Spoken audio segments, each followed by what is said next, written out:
Hello guys, what is आप, my name is Pradeep Kumar. आज के इस वीडियो में बात करने वाले हैं 5 ऐसी गलतियां जो हम लोग करते हैं प्लेसमेंट प्रिपरेशन के दौरान।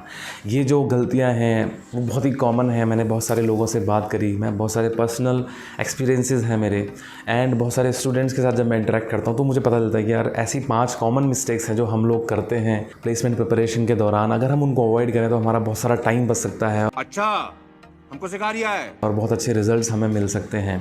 तो उन्हीं गलतियों के बारे में बात करेंगे और जानने की कोशिश करेंगे कि हम उनको कैसे अवॉइड कर सकते हैं, क्या ऐसी टिप्स हैं जिनके थ्रू हम उनको ओवरकम करके अच्छे रिजल्ट्स प्राप्त कर सकते हैं। So let's start the video. मैंने अपना काम कर दिया, अब आप अपना काम करके दिखाओ। आपकी पावर है तो जो भी प्रोसीजर करने आप प्रोसीजर करा के अब आप करा के दिखाओ ना, जैसे हमने करा के दिखा दिया। परेशान हो गए हम लोग 2.5 साल से। सबसे पहली जो गलती है वो है लैक ऑफ कंसिस्टेंसी। 4 दिन हमने पढ़ाई करी, फिर 40 दिन का ब्रेक, फिर 4 दिन, फिर 40 दिन का ब्रेक। या ऐसा भी हो सकता है कि हम हफ्ते में 3 दिन पढ़ाई कर रहे हैं और बाकी टाइम हमारा मन नहीं लग रहा है, हमको टाइम नहीं मिल रहा है। अपने साथ मत जोड़िए, हमको अलग है। कंसिस्टेंसी की वजह से बहुत सारे हमें रिपीटेटिव टास्क करने पड़ते हैं। लेट से आपने लिंक लिस्ट का टॉपिक पढ़ा, आपने लेट से फर्दर पहले 3 को 30 क्वेश्चन कर लिए एंड उसके बाद लेट से आपने 7 दिन बहुत अच्छे से पढ़ाई करी थी लिंक लिस्ट की। अब किसी भी रीज़न की वजह से लेट से 7 दिन का ब्रेक आ गया आपका, तो जब दोबारा आप लिंक लिस्ट स्टार्ट करोगे तो आपको क्विक रिवीजन करना पड़ेगा, उनका सेम चीज़ दोबारा पढ़नी पड़ेगी और हो सकता है कि फिर से आपको 7 दिन उसी को रिकवर करने में लगे। गजब बेइज्जती है। कंसिस्टेंसी से ये होता है कि हमारे माइंड में जो पैटर्न्स हैं, जो हमारे न्यूरॉन्स हैं, वो चीज़ों को पकड़ के रखता है। कंसिस्टेंसी से वो एक डिसिप्लिन आता है कि चीज़ें प्रोग्रेसिव होते रहती हैं। अदरवाइज़ जब हम कंसिस्टेंसी हमारी बिगड़ती है तो हमें सेम चीज़ दोबारा रिपीट करनी पड़ती है, जिसके चक्कर में हमारा बहुत ज़्यादा टाइम वेस्ट होता है।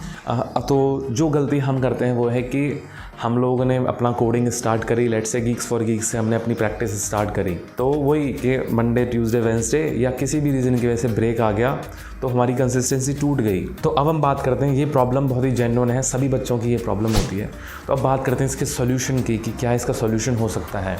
इसका सॉल्यूशन जो है वो है इस चीज़ के एनालिसिस में कि कंसिस्टेंसी ब्रेक होती क्यों है और कंसिस्टेंसी दोबारा लाने में, और जो टाइम पीरियड होता है कंसिस्टेंसी ब्रेक हुई और जो दोबारा हम लोग रीस्टार्ट करते हैं उसमें जो टाइम पीरियड है वो उसमें हम क्या कर रहे होते हैं, इस चीज़ में इसका आंसर है। तो let me answer according to my experience.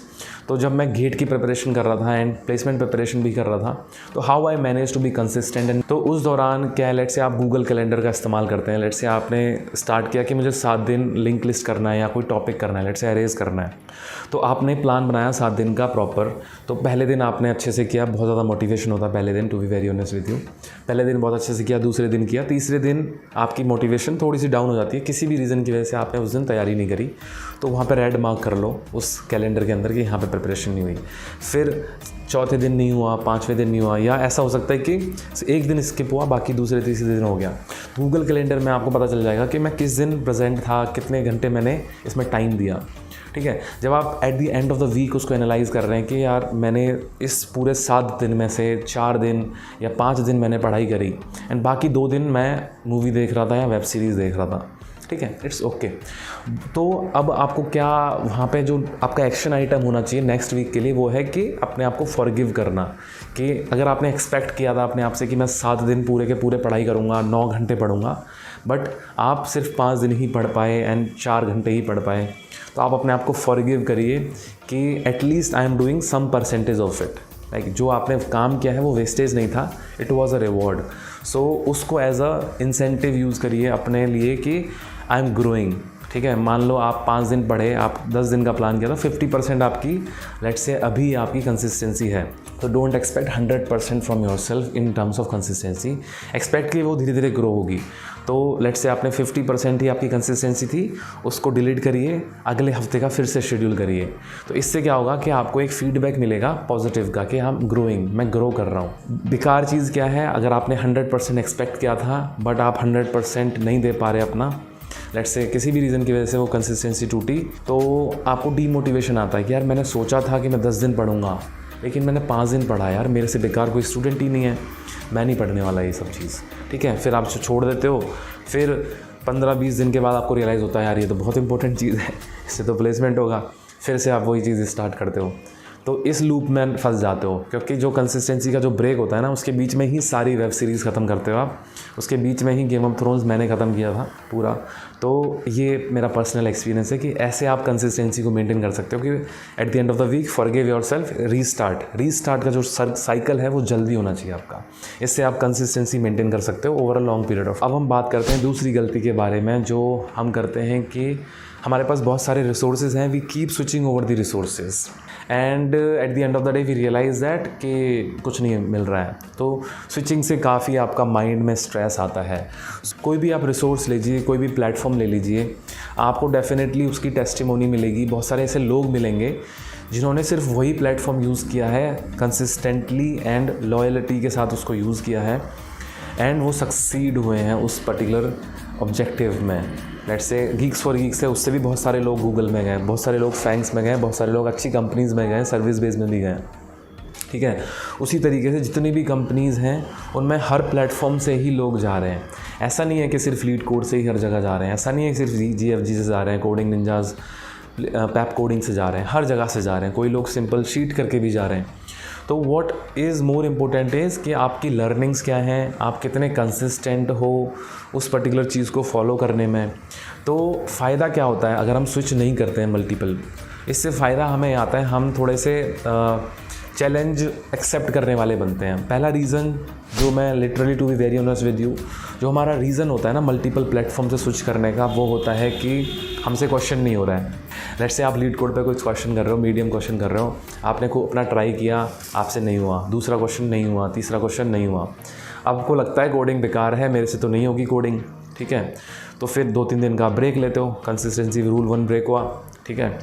अब आपने रूल 1 ब्रेक किया, अब कंसिस्टेंसी ब्रेक हुई, लेकिन 2-3 दिन आप ब्रेक लिया, अब आपका माइंड तो पीस पे आ गया है, अब वो टेंशन रही नहीं है, लेकिन करना तो है ही ना, प्लेसमेंट तो लेनी है आपको। तो फिर से वो टेंशन इंक्रीज़ होती है। आप देखते हो अपने आसपास लोगों को, अच्छा यार ये तो GFG पे कर रहा है, GFG पे कर रहा है तो भाई इससे हो रहे हैं क्वेश्चन, तो GFG ही ट्राई करते हैं। बिकॉज लीड कोड वो आपको पुरानी याद दिलाएगा, वो जो आप मेंटल हैरेसमेंट जो आपकी हुई थी वो आपको याद दिलाएगा, तो आप GFG पे मूव कर जाओगे, फिर वहाँ पे ट्राई करोगे, 2-3 क्वेश्चन वहाँ होने लगेंगे, फिर वहाँ आ जाओगे आप, वहाँ पे भी सेम टास्क होगा, फिर कहीं और चले जाओगे। तो अब इसको कैसे हम टैकल करते हैं, एक्शन आइटम क्या होना चाहिए इस चीज़ को अवॉइड करने के लिए? तो हमारा एक्शन आइटम होना चाहिए कि we should try little like एक कंपटीशन देने की कोशिश करें, कि फाइट देने की कोशिश करें क्वेश्चन को। Let's say I am doing any question of recursion और any let's say dynamic programming का मैं कोई क्वेश्चन कर रहा हूँ एंड ऑब्वियसली मेरे से वो नहीं हो रहा है, ठीक है। स्विच हम तभी करते हैं अगर आपसे डे 1 आप स्टार्ट करोगे ना लीड कोड और आपसे कोई क्वेश्चन, सब सारे क्वेश्चन बन रहे हैं, तो मैं गारंटी देता हूँ आप स्विच करोगे ही नहीं कभी। करने का मेन रीज़न मैंने आपको बता दिया है। अब मैं बताता हूँ कि इसका सॉल्यूशन क्या है और कैसे हम उस सॉल्यूशन को अपने इम्प्लीमेंटेशन में ला सकते हैं। तो इसका सॉल्यूशन है कि आप थोड़ा सा कंपटीशन दो क्वेश्चन को। आपसे क्वेश्चन नहीं हो रहा है तो अपना एफर्ट्स दो। लेट्स से आपने 20 मिनट्स 30 मिनट्स अपने एफर्ट्स दिए, अपनी जो भी नॉलेज है उसको दिया एंड फिर उसका सॉल्यूशन समझना है आपको रिसोर्सेज यूज़ करने हैं, इंटरनेट यूज़ करना है, बहुत सारी वीडियोज़ लोग बना रहे हैं उनको यूज़ करना है और उस क्वेश्चन को समझना है, अपने दोस्तों से डिस्कस करना है जिन्होंने उस क्वेश्चन, तो क्योंकि वो रोड ब्लॉक अगर आपकी लर्निंग में वो आया है उसका रीज़न है कि वो आपकी नॉलेज में वो पीस मिसिंग है, तो उसको भरना है अब आपको, वही आपकी लर्निंग्स को इम्प्रूव करेगा। तो instead of switching over multiple platforms you can break those road blocks and move further. तो ये एक तरीका है, ये बहुत ही हार्ड है, बोलना बहुत आसान होता है, इसको माइक लगा के वीडियो बना के कोई भी बोल सकता है। To be very honest with you, ये सबसे टफ टास्क होता है, अपने मेंटली बहुत ज़्यादा प्रिपेयर होना पड़ता है, यही डिफ़िकल्ट प्रोसेस है। जो आप ये वाला जो काम कर पा रहे हो ना, फिर वो हर जगह आप कर सकते हो। तो इसको अब कैसे हम थोड़ा सिंप्लीफाई कैसे कर सकते हैं कि एक पॉजिटिव एटीट्यूड रखने वाला, कि जब हम क्वेश्चन को अप्रोच करें तो हम ये सोच के करें कि आज कुछ नया सीखने को मिलेगा, मज़ा आएगा। जब मैंने ये सवाल पूछा, किसी ने ये सोचा कि आज कुछ नया सीखने को मिलेगा? नहीं, सब रेस में लग गए। ऐसे पढ़ के फर्स्ट आ भी गए तो क्या फायदा? ठीक है, ऐसा ना कि मैं तो इस क्वेश्चन को कर ही दूंगा, मेरे से नहीं होगा तो किससे होगा, ये वाला एटीट्यूड से नहीं होती चीज़ें। एटीट्यूड होना चाहिए कि अगर नहीं होगा तो कुछ सीखने को मिलेगा, बहुत सारे लोग हैं सिखाने के लिए। तो गाइज अब हम बात करते हैं तीसरी मिस्टेक के बारे में, वो है कि हम डायरेक्टली कोड पे जंप कर जाते हैं without giving a question a tough fight. क्या होता है कि आपने 5 मिनट क्वेश्चन पढ़ा, आप अगले 5 मिनट में आप सॉल्यूशन देख रहे हो उसका एंड उसको एक तरह से याद कर रहे हो, एक तरह से उसको क्रैम कर रहे हो कि भाई अच्छा ऐसे ऐसे हुआ है, ऐसे ऐसे समझ रहे हो, without going into the deep thought. Implementation क्या है, लॉजिक क्या है उसका, क्यों वो कोड काम कर रहा है, उसमें जाने की बजाय आप प्रॉपर कोड रीडिंग कर रहे हो कि अच्छा इसने एक लूप लगाया है, ओके 2 वेरिएबल लिए हैं, ओके नाइस समझ में आ गया। तो ये वाला अप्रोच बहुत बेकार है। आप कितने क्वेश्चन याद करोगे, नया क्वेश्चन आएगा तो कैसे उसको हैंडल करोगे। प्रिपरेशन एक यार जर्नी है, आपकी ट्रिप है पूरी, आपको स्ट्रॉन्ग बनाने की, आपको कोडिंग में काफ़ी आपको एक तरह से योद्धा बना रही है कोडिंग का, आपको एक तरह से फाइटर बना रही है कोडिंग का। वो जर्नी है, उस जर्नी को आपको बहुत अच्छे से, बहुत सीरियसली, डिसिप्लिन के साथ इंटरेक्ट करना है। ये जो शॉर्टकट्स हैं कि भाई क्वेश्चन देखा, अगले मिनट मैंने उसका सॉल्यूशन देखा, फिर नया क्वेश्चन, ये आपको बहुत ज़्यादा स्ट्रेस दे सकता है, क्योंकि आपको इतने सारे क्वेश्चंस को ध्यान में रखना पड़ेगा और कोई नया क्वेश्चन आएगा आपको डर लगेगा। बट आपके कॉन्सेप्ट्स बहुत अच्छे से क्लियर होंगे, आपको चीज़ों की अवेयरनेस है, रीजंस पता है कि क्यों ऐसा हम यूज़ करते हैं, कडांस क्यों यूज़ करते हैं, कडांस के इम्प्लीमेंटेशंस क्या हैं, डीपी क्यों यूज़ करते हैं, मेमोराइजेशन कब यूज़ करते हैं, टैबुलेशन कब यूज़ करते हैं, रिकर्जन कब यूज़ करते हैं, बैक ट्रैकिंग कब यूज़ करते हैं। इन सब की जब आपको डिटेल में अंडरस्टैंडिंग होगी कि क्यों एंड वाई, सेम चीज़ होती है, वाई हम क्यों यूज़ कर रहे हैं, why we are going with this solution not any other solution, brute force क्या है इसका, इन सब एनालिसिस में जाए बिना आप सीधा कोड रीड करोगे तो आपकी नॉलेज नहीं बढ़ेगी, सिर्फ प्रेशर बढ़ेगा। और ये इंटरव्यू प्रिपरेशन है, प्रेशर को करनी है, क्योंकि अगर आप इस तरीके से करोगे तो प्रेशर बहुत आएगा, आप बिल्कुल भी कॉन्फिडेंट नहीं होंगे, कोई भी आपका कॉन्फिडेंट तोड़ सकता है। तो आपको ऐसा नहीं बनना ना, आप अपना टाइम दे रहे हो, अपने एफर्ट्स दे रहे हो तो अच्छे से बनते हैं यार।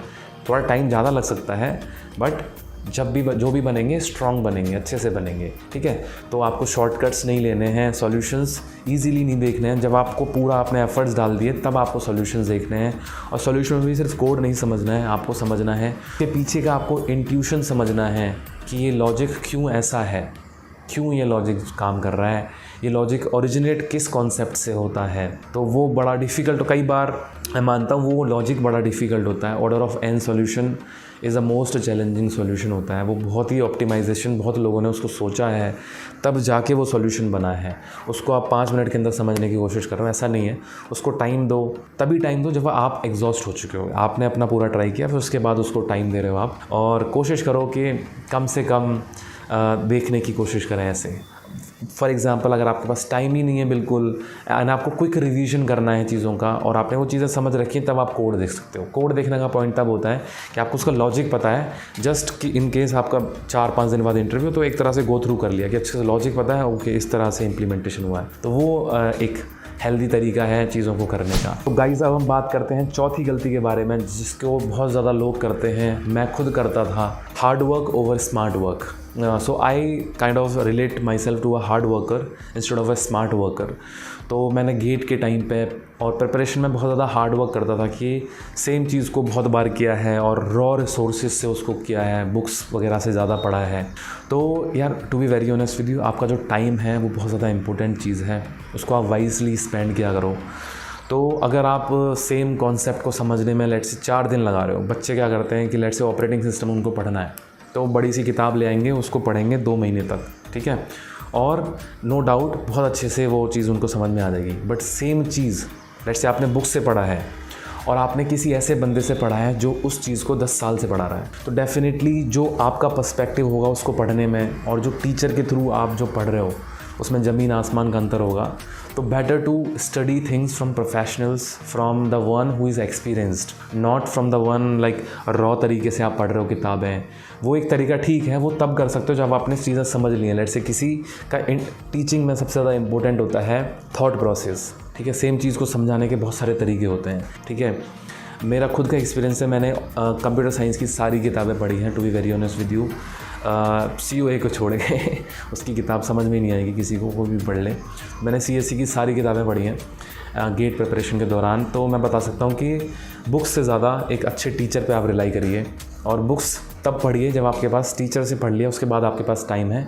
कोडिंग पर्सपेक्टिव से बात करते हैं कि टाइम कैसे हम मैनेज करें, वही going the hard way. Books let's say आप सीखना चाहते हैं, लिंक लिस्ट सीखना चाहते हैं, you are going through tutorials point, you are going through multiple reading resources की बजाय आप प्रेफर करिए इनिशियली वीडियोस के थ्रू, विजुअल्स के थ्रू चीज़ों को समझने की कोशिश करिए। ठीक है, कोई यूडेमी पे कोर्स ले लीजिए या फ्री में जितने भी रिसोर्सेज हैं उनका यूज़ करिए। हार्ड वर्क और क्या हो सकता है कि जो आपकी प्रिपरेशन है, लेट्स से आपको कोडिंग स्टार्ट फ्रॉम स्क्रैच करना, तो आपने आपको 5 मंथ का टाइम दिया, आपने प्रॉपर प्लानिंग करी कि पहले मंथ क्या होगा, दूसरे मंथ क्या होगा, तीसरे मंथ, चौथे मंथ, 5वें मंथ में क्या क्या करूँगा, उसको रिव्यू करते रहिए, उसको अपडेट करते रहिए। जैसे जैसे आपकी नॉलेज बढ़ेगी, एक्सपीरियंस बढ़ेगा, उसको रिव्यू करते रहिए, डेडलाइंस रखिए अपने लिए। तो ये एक स्मार्ट वर्क है, अपने आप को ट्रैक करके रखिए, गूगल कैलेंडर्स में मेंटेन करके रखिए, तो आपकी प्रोग्रेस ट्रैक होती रहेगी उसके दौरान। जैसे आपकी कंसिस्टेंसी ब्रेक होती है, अपने आप को फॉरगिव करिए, ये भी एक स्मार्ट वर्क है। हार्ड वर्क क्या है भाई, नहीं फॉरगिव कर सकता मैं यार, कैसे कर दूँ अपने आप को फॉरगिव? मैं तो 100% देने वाला बंदा हूँ ना, 50% देख के मेरा क्या होगा, अपने आप को नहीं फॉरगिव करूँगा। चाहे मैं 10 गेम ऑफ थ्रोन्स के एपिसोड देख लूँगा, अरे आजकल तो वेब सीरीज़ भी बहुत आ रही हैं, कंसिस्टेंसी ब्रेक होने का वो वेट ही तो कर रही होती है आपका। बिंज वॉचिंग कब होती है आपकी? जब आप पढ़े रहते हो, तो आप कंसिस्टेंसी जब ब्रेक होती है तब आप पढ़ जाते हो, फिर आप वही काम कर रहे होते हो, तो जो कि थोड़ा हमें अवॉइड करना चाहिए अगर हम प्रिपरेशन कर रहे हैं। To be very honest with you, बहुत टाइम मिलता है यार ये सब देखने के लिए, नहीं मिलता यार, बहुत काम कराते हैं, नहीं मिलता, सही में नहीं मिलता है। तो अब हम बात करते हैं लास्ट रूल के बारे में, जो है आपको जो मैंने रूल बनाए ना 1 2 3 4, इनको नहीं भूलना है। अब मैं रूल्स चाहिए, मैं अगर 10 रूल बताता तो आप 10 रूल देखते हैं, तो यही 4 रूल हैं, इन्हीं को फॉलो करके हर जगह जा रहे हैं। मैं भी गया हूँ, मेरे दोस्त भी गए, सभी लोग जा रहे हैं इसी तरह से। तो आप इन रूल्स को फॉलो करिए, 4 रूल्स हैं, उनको चिपका दीजिए अपने बोर्ड के सामने कि यही रूल्स हैं, इन्हीं को मैं फॉलो करूँगा, और कोई रूल नहीं है, इनको भूलना भी नहीं है रूल्स को। नई वीडियो आ जाती किसी की तो फिर ये रूल्स भूल जाते हो आप, फिर दूसरे चिपका देते हो, फिर तीसरा चिपका देते हो। मैं भी बहुत करता था, ठीक है, पन्ने चिपकते जाते हैं भाई, किसी का चिपक रहा है यहाँ पे आप भर जाता है पूरा। तो एक रखो, कंसिस्टेंट रहो, बस यही रूल है और कुछ रूल नहीं है। तो आई होप गाइज़ आपको ये मेरी जो गलतियाँ हैं, मेरी गलतियाँ नहीं हैं, मेरी भी गलतियाँ हैं वैसे, बट ये जो गलतियाँ हैं, मिस्टेक्स हैं, ये ध्यान रहें। ये मेरे वीडियो बनाने का पर्पज़ था कि आपको अवेयरनेस रहे कि ये गलतियाँ हैं, ठीक है। हमें लगता नहीं है गलतियाँ हैं, पर ये गलतियाँ हैं। अगर हम इनको, हमारी अवेयरनेस है, तो जब हम ये चीज़ कर रहे होंगे तो हमारे पास एक एज होगा कि ओके ये मिस्टेक है, आई शुड अवॉइड दैट। तो आप हो सकता है उसके लिए कुछ एक्शन लो, ठीक है। डिप्रेशन में पड़े हो सकता है एक वीडियो देखो आप संदीप महेश्वरी की चार्ज होने के लिए, ठीक है। तो एक्शन आइटम आपके दिमाग में आएंगे कि अच्छा ये मेरे साथ हो रहा है, मेरी कंसिस्टेंसी ब्रेक हो रही है, मैं वेब सीरीज़ देख रहा हूँ, तो भैया ने तो ऐसा बोला था कि कंसिस्टेंसी ब्रेक होगी तो पूरी वेब सीरीज़ ख़त्म होगी। तो let's watch a Sandeep Maheshwari video, get charge and get back to track. तो अगर आप चाहते हो कि मैं और भी पैरामीटर्स और भी जो एस्पेक्ट्स हैं जिनके थ्रू आपकी प्रिपरेशन हैम्पर होती है उन पे बात करूं, उनके बारे में ओपनली डिस्कस करूं, तो प्लीज़ कमेंट में बताइए। एंड ऑब्वियसली कमेंट में करके बताइए कि यार कैसी लगी आपको ये वीडियो, क्या आप ऐसी वीडियोस और देखना चाहते हैं। एंड प्लीज़ इस चैनल को सब्सक्राइब करिए, 1K करना है बहुत जल्दी इसको। एंड ऐसे ही मैं आपकी हेल्प करने वाला हूँ, और हम टीचिंग भी स्टार्ट करेंगे, मेरा पैशन है टीचिंग, वो भी मैं रिसेंटली भी स्टार्ट करने वाला हूँ, उसके लिए सेटअप जुगाड़ चल रहा है। बट प्लीज़ आप इस चैनल को थोड़ा सब्सक्राइब करिए, कमेंट्स करिए, लाइक करिए, इसको थोड़ा रीच दिलाइए। अच्छा, हमको सिखा रिया है, अच्छा। But yeah thank you for watching this video, I hope to see in the next one. Bye bye, take care, नमस्कार।